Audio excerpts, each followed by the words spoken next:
All right, guys. So I'm here with Darius of Balls of Fury. Welcome back to Rhode Island, Darius. How's it feel to be back, brother? Man, it feels good to be back. What up, everybody? I hope everybody's doing well. So Darius, this is your third year keeping and breeding ball pythons. Your first official breeding season. Is there anything that you learned so far during the course of your first year of breeding?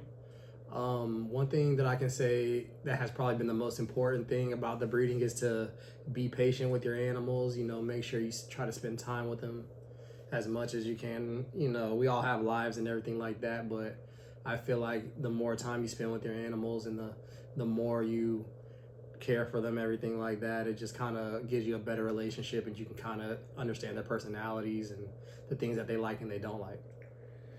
Now, Darius, if there's any advice that you could give to someone who's just starting out, what would that piece of advice be as far as when it comes to, breeding ball pythons or investing into ball pythons? What would you say about that? Um, well, for the investing part, what I would say is if you have the money to get the visual female first. I feel like this game, it's a long game. No matter which way you look at it, so you're always investing for the future. So if you're just now starting out, I always recommend to my friends and people who are interested to try to get a visual female first, or whatever gene that you like. Honestly, you don't. It doesn't have to be a recessive, but I just recommend getting the female first. And then as far as the breeding aspect, the investment aspect ties into the breeding aspect because once you invest into that female, as it gets older, as it grows and changes, you'll be able to determine what kind of male you want to put to that female in order to get the animal that you're trying to produce, whatever look that you like, things like that, whatever combo you like. Cool. Yeah, I think that's great advice, man. And I'm really proud of how far you've come this year as well with your pairings and your breedings. Got your first clutch you're expecting to drop in a couple of weeks, which is really cool. Want to talk about your pairings a little bit and which ones you're looking forward to the most this year? Okay, so I had three pairings this year. My first clutch is an albino pied female to a banana super inchy leopard piebald. And that'll be my first clutch coming. It'll be July 16th. So I'm looking forward to that one a lot. My most anticipated clutch is gonna be my favorite. Sorry, her name is Eurus. She is an OD lavender that's het for pied. So we're trying to make some inchy OD dreamsicles this year. The boy that she's getting paired to, that's his name is Young Boy. He's an inchy cinnamon fire lavender het pied also. So it'll be a head-to-head pairing. And then the last pairing also is Young Boy to this girl named Lala. She's a spider lavender het pie. So hopefully we'll hit a lot of non-spiders. Awesome, awesome. You got looks like a lot of visual pied stuff coming down the pipe and also some hopefully dreamsicle stuff and some visual lavender stuff, which is really cool. All right. What All would you visual. all visuals, guys, and that's goes back to what Darius was saying about buy the visual female and male if you can. That's the best way to go, and there's really no guessing when you do that as well. All right. As far as the lavender project, Darius, where do you think you see yourself taking that project? As far as like dream, are you going to continue with dream schools, or is there any other direction you want to go in it? That's a very good question. So, as you know, that's my favorite gene. Is your favorite gene? I know we're gonna keep building on the Dreamsicle project, but we're also gonna take it. Just like I said last year, we'll do a little Grail stuff. I have a project that I'm working on to the side, so I'm looking forward to that. But that's probably gonna take at least another 3 years. I said Grail, Yep. Dreamsicle. One of them is gonna be a secret for you guys. I'm not gonna say that until we get it. What else? I'm trying to think. I think that's it. What lab, clown? I think I'm missing one. I just can't think of the top of my head, so it's okay. Well, those are both awesome projects, and I think eventually it's all going to intertwine anyways. So Yeah, if you guys, the people who've been paying attention from the beginning to now, if you really know, our whole collection is based around lavender. It doesn't matter what other recessive gene is in it besides Desert Ghost and Hypo. facts. Lab gang, get yourself some labs, guys. If you don't have any, you need them. Yeah. So There's another question I want to ask you, Darius, in regards to like being your first year doing actual YouTube content and being a little bit more out there on the social media side. Like, one, how have you felt about doing the videos? And two, what advice would you give to people who are maybe like a little bit shy or are struggling with the marketing aspect of keeping ball pythons?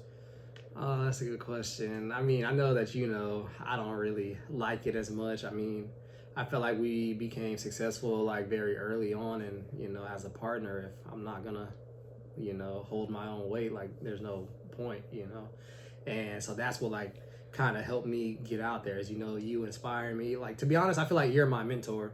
So it's like if I see you do it, it's like, all right, bet, like I need to do that, because nothing that you have done is gonna hurt me, or anything that you tell me is gonna hurt me. So it's just, I feel like you put your trust into yourself, just like you do the people that you admire and things like that. And you just got to take that risk. Shoot or shoot, and like we here to win. So that's just how it goes. I don't like doing the social media, but I'm gonna do it. I'm gonna do it till Nah, it facts. doesn't make sense anymore. Facts, guys, and I think it's important too to get yourself out there, as early as you can, because nobody knows who you are, who you're gonna sell your snakes to.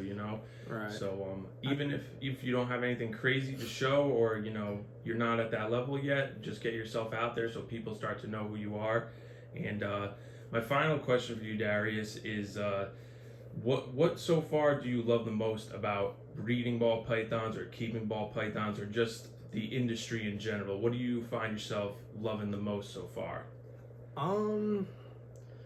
The thing that I like about the industry is like the competition. Honestly, like I look at breeding ball pythons as a sport. Just like I feel like everybody else should. I feel like if you're doing this competitively and you're investing a lot of money, you should want to be one of the best. You should want to be known for whatever genes you're working with. If it's a specific gene, you should want to be known for having a good collection, and you should be proud of what you have and be ready to show it off.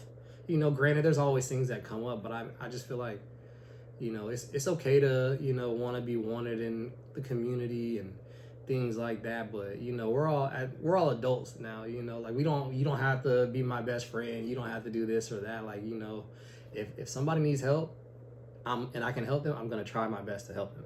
That's it. It's never been about somebody being better than me or this or that. I'm always gonna want to be better. Period. Like I just like me and you compete. You know what I'm saying? So I feel like if you're in this industry, you have to push the envelope. It's cool to have snakes and everything like that, but if you're breeding trying to better the species, then you got to have a competitive edge. Yeah, I think having that healthy competition is definitely something that can motivate you and help you to really do your best. But thank you for your time, Darius. Thanks for answering those questions, and I'm really happy to see you doing well. I'm proud of everything that you've done so far, and I really can't wait to see what you do moving forward in the future. Is there anything else you want to say to the audience before we head out? Yeah, I just wanted to give a shout out to Ruba. Rocking the shirt. Can't wait to meet you in Daytona, bro. I just want to say thank you to all the supporters, everything like that, to chime in on what you were saying, because I feel like a lot of people don't know who I am. They just like kind of see me like post snakes and then like you repost it or whatever, unless they meet me while I'm with you. Yep. So like for me, it was like, like we've both been popular, everything like that. So for me, it was like it's about like recognition, and if you're in this game, you shouldn't search for recognition from people. You shouldn't, you don't have to be in this industry to, I made this snake so everybody can see this or that, or I bought this snake so everybody can see this or that. No, man, like it's just about doing what you want to do, what makes you happy, and then eventually that hard work will show. And that's why I feel like I'm so grateful, because it's just the hard work is now starting to pay off. That's all. So just grateful for that. Just wanted to throw that in there. Absolutely. You got to put in the work. What did Kevin Gates say? When's the best time to plant a tree? Yesterday. So. Yeah. Well, I think you've been doing an awesome job, man. I'm really proud to see how far you've come, how much you've learned, and I know you're going to do great things in this industry, and you're going to make some awesome snakes. And that's really all I got for you today, man. Thank you for your time, and I'm looking forward to everything the future has in store. Thanks. Peace.